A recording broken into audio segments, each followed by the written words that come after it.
नेहमीच्या त्याच भाजींना वेगळा असा एक चटपटीत मसाला बनवून त्या भाज्या चटपटीत कशा बनवायच्या ते पाहूया।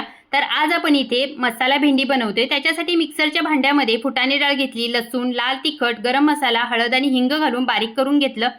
आता स्वच्छ धुवून घेतलेली भेंडी इथे कढईमध्ये तेल टाकून चांगली भाजून घ्यायची। याचा चिकटपणा कमी झाला की बाजूला काढून घ्यायची।